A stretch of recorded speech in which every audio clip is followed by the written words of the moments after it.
भारत में 125 crore mobile phone user हैं, जिसमें से 90% प्रीपेड प्लान के यूजर हैं। सर, आज मैं प्रीपेड प्लान के जो मोबाइल यूजर्स हैं उनकी ओर से दो समस्याएं उठाना चाहता हूं। सर, पहली समस्या है कि रिचार्ज खत्म होने के बाद आउटगोइंग के साथ साथ इनकमिंग कॉल का भी बंद होना। सर, जब प्रीपेड प्लान एक्सपायर होता है या मोबाइल रिचार्ज की वैलिडिटी खत्म होती है तो आपकी आवाज बंद कर दी जाती है। फोन मेरा, सिम कार्ड मेरा, नंबर मेरा, तो सर रिचार्ज खत्म होने के बाद आउटगोइंग कॉल बंद होना समझ आता है, लेकिन इनकमिंग कॉल बंद होना सरासर मनमानी है।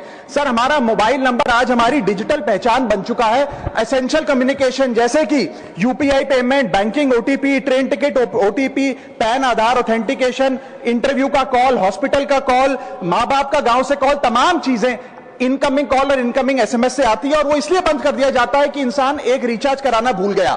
सर, इनकमिंग कॉल बंद करना is not stopping of a service, ये हमारे राइट टू कम्युनिकेशन को स्टॉप करने जैसा है। सर, जैसे आपका आधार कार्ड इसलिए एक्सपायर नहीं हो जाता कि आपने डिटेल अपडेट नहीं करी, या आपका बैंक का खाता इसलिए बंद नहीं हो जाता कि आपने मंथली डिपॉजिट जमा नहीं किया, या आपका वोटर आईडी इसलिए सस्पेंड नहीं हो जाता कि आप एक चुनाव में वोट डालना भूल गए, ठीक उसी तरह आपका मोबाइल नंबर इसलिए सस्पेंड और डीएक्टिवेट नहीं होना चाहिए कि आप एक रिचार्ज भूल गए। सर, मैं सदन में फ्री आउटगोइंग की मांग नहीं कर रहा, फ्री डेटा की मांग नहीं कर रहा, लेकिन इनकमिंग कॉल फैसिलिटी की गारंटी होनी चाहिए। मेरी 3 स्पेसिफिक मांग है। पहली, प्रीपेड मोबाइल कनेक्शन में इनकमिंग कॉल और इनकमिंग एसएमएस कम से कम 1 साल तक कंटिन्यू रहे, चलता रहे from the date of the last recharge, ताकि एसेंशियल कम्युनिकेशन चलती रहे। दूसरी, deactivation of the mobile number after 3 years. ऐसा ना हो कि आपका मोबाइल नंबर किसी को आपका मोबाइल नंबर बंद करके किसी और को अलॉट कर दिया जाए। कम से कम 3 साल का ग्रेस पीरियड देना चाहिए from the date of the last recharge. And third demand, mobile operator should introduce a low cost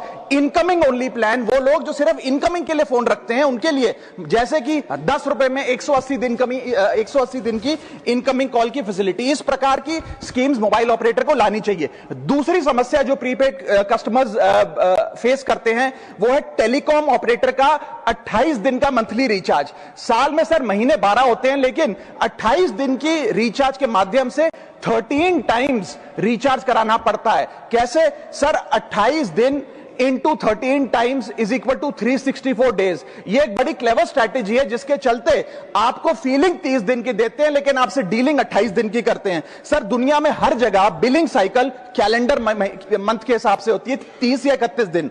आपको मंथली सैलरी, लैंडलॉर्ड का रेंट, बैंक की ईएमआई, बिजली पानी गैस का बिल, तमाम चीजें 30 या 31 दिन के महीने के हिसाब से होती हैं। लेकिन ये मोबाइल ऑपरेटर, टेलीकॉम ऑपरेटर 28 दिन के महीने के हिसाब से आपको रिचार्ज प्लान बेचते हैं, ताकि साल में एक अतिरिक्त रिचार्ज आपको मिल जाए। मैं उम्मीद करता हूं कि इसे भी समाप्त किया जाएगा।